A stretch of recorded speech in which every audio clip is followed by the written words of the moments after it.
So hi hello வணக்கம் and welcome மக்களே. இந்த வீடியோ நம்ம எதை பற்றி பார்க்க போகிறோம் அப்படின்னு பார்த்தீங்க அப்படின்னா 2026 வந்து சட்டமன்ற தேர்தல் வந்து தமிழ்நாட்டில் நடக்க போகுது. அப்படிப்பட்ட தேர்தலில் வந்து எந்தெந்த கட்சியோட கூட்டணி வச்சிருக்கு, யார் யாரெல்லாம் வந்து தனித்து நிற்க போகிறாங்க அப்படிங்கிறத பற்றி தாங்க இந்த வீடியோவில் பார்க்க போகிறோம். ஸோ இந்த லிஸ்ட்டில் முதலிடத்தை பிடிச்சிருக்கிறது யார் அப்படின்னு பார்த்தீங்கன்னா நம்ம திமுக கூட்டணி தாங்க. கிட்டத்தட்ட 1 இல்லை 2 இல்லைங்க 18 கட்சியோட கூட்டணி வச்சுருக்காங்க. அந்த கட்சி வந்து என்னென்ன அப்படிங்கிறதும் அந்த கட்சியோட தலைவர்கள் யார் அப்படிங்கிறதையும் நம்ம பார்த்துருவாங்க. ஸோ ஃபஸ்ட்டு பார்த்தீங்க அப்படின்னா அவங்களோட கட்சியே திராவிட முன்னேற்ற கழகம்.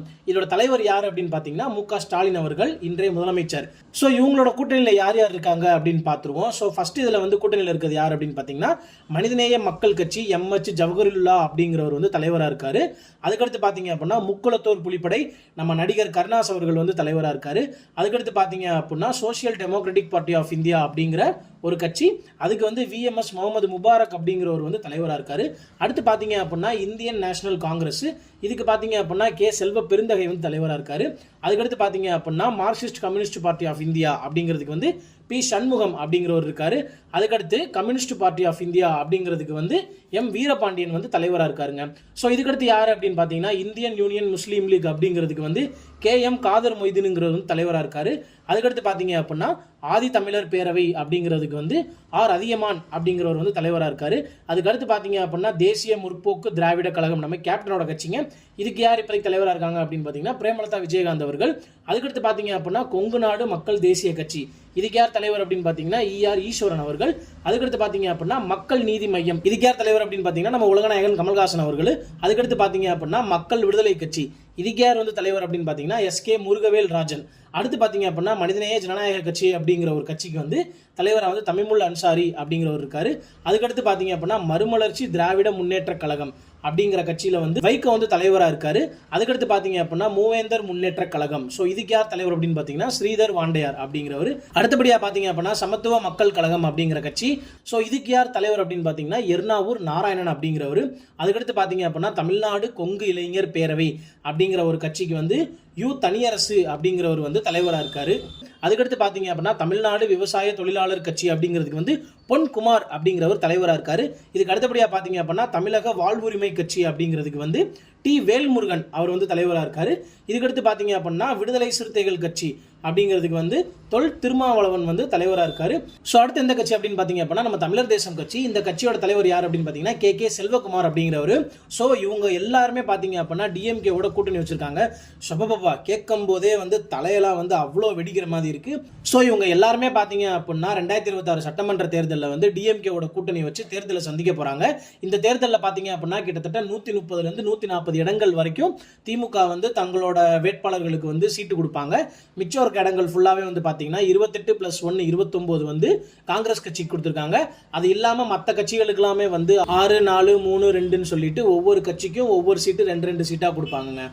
ஸோ கூட்டணி கட்சிகள் லிஸ்ட்டில் வந்து நம்பர் 2 இருக்க கட்சி எந்த கட்சி அப்படின்னு பார்த்தீங்க அப்படின்னா நம்ம ஏஐஏடிஎம்கே, அதாவது அகில இந்திய அண்ணா திராவிட முன்னேற்ற கழகம் அப்படிங்கிற கட்சிங்க. ஸோ இப்போதைக்கு வந்து இதுக்கு தலைவராக இருக்கவர் யார் அப்படின்னு பார்த்தீங்கன்னா எடப்பாடி கே. பழனிசாமி அவர்கள். இவர் வந்து எந்தெந்த கட்சியோட கூட்டணி வச்சு 2026 சட்டமன்ற தேர்தலை வந்து சந்திக்க போறாரு அப்படிங்கிறத பற்றி இதில் நம்ம பார்த்துருவோம். ஸோ இவங்க கூட கூட்டணி வச்சிருக்க கட்சியில் ஃபர்ஸ்டாக இருக்க கட்சி என்ன கட்சி அப்படின்னு பார்த்தீங்கன்னா பாரதிய ஜனதா பார்ட்டி, ஓகேவா, அதாவது பிஜேபி அப்படிங்கிறது. இதுக்கு வந்து இப்போதைக்கு தலைவராக யார் இருக்கா அப்படின்னு பார்த்தீங்கன்னா நயினார் நாகேந்திரன் அப்படிங்கிறவருங்க.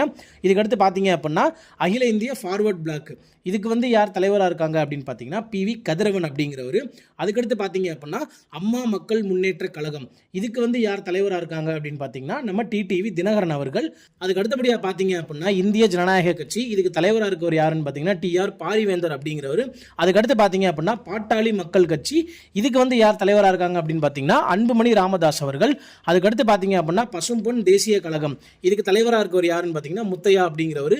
அதுக்கடுத்து பார்த்தீங்க அப்படின்னா பெருந்தலைவர் மக்கள் கட்சி, இதுக்கு வந்து என்.ஆர். தனபால் அப்படிங்கிறவர் வந்து தலைவராக இருக்காரு. அதுக்கடுத்து பார்த்தீங்க அப்படின்னா புரட்சி பாரதம் கட்சி, இதுக்கு யார் தலைவராக இருக்கான்னு பார்த்தீங்கன்னா எம். ஜெகன்மூர்த்தி அப்படிங்கிறவர். அதுக்கடுத்தபடியாக பார்த்தீங்க அப்படின்னா புதிய நீதி கட்சி அப்படிங்கிற ஒரு கட்சி, இதுக்கு வந்து ஏ.சி. சண்முகம் அப்படிங்கிறவர் வந்து தலைவராக இருக்காரு. அதுக்கடுத்து பார்த்தீங்க அப்படின்னா தென்னிந்திய ஃபார்வர்ட் பிளாக் அப்படிங்கிற கட்சி, இதுக்கு வந்து கே.சி. திருமாறன் அவர்கள் வந்து தலைவராக இருக்காரு. அதுக்கு அடுத்தபடியாக பார்த்தீங்க அப்படின்னா தமிழ் மாநில காங்கிரஸ் மூப்பனார், இதுக்கு வந்து யார் வந்து தலைவர்னு பார்த்தீங்கன்னா ஜி.கே. வாசன் அப்படிங்கிறவருங்க. அதுக்கடுத்து பார்த்தீங்க அப்படின்னா தமிழக மக்கள் முன்னேற்ற கழகம், இதுக்கு வந்து யார் தலைவர் அப்படின்னு பார்த்தீங்கன்னா பி. ஜான் பாண்டியன் அவர்களுங்க. கடைசியாக யார் இருக்காங்க அப்படின்னு பார்த்தீங்கன்னா உழவர் உழைப்பாளர் கட்சிங்க, இதுக்கு வந்து தலைவர் யாருன்னு பார்த்தீங்கன்னா வெட்டாவளம் மணிகண்டனுங்க. ஸோ இது தவிர்த்து பார்த்தீங்க அப்படின்னா ஒரு சில கட்சிகள் வந்து நான் யார் கூடயுமே வந்து கூட்டணி வைக்க மாட்டேன் அப்படின்னு சொல்லிட்டு உறுதியாக இருக்காங்க. அதில் பார்த்தீங்க அப்படின்னா நாம் தமிழர் கட்சியும் ஒன்று. இதோட தலைவர் பார்த்தீங்க அப்படின்னா சீமான் அவர்கள். இவர் வந்து நான் யாரையும் வந்து கூட்டணிக்கு கூப்பிட மாட்டேன், யாருக்கும் நான் காசு தர மாட்டேன் அப்படின்னு சொல்லிட்டு ஸ்டெடியாக இருக்கதா இப்போ வரைக்கும் சொல்லிட்டு இருக்காருங்க.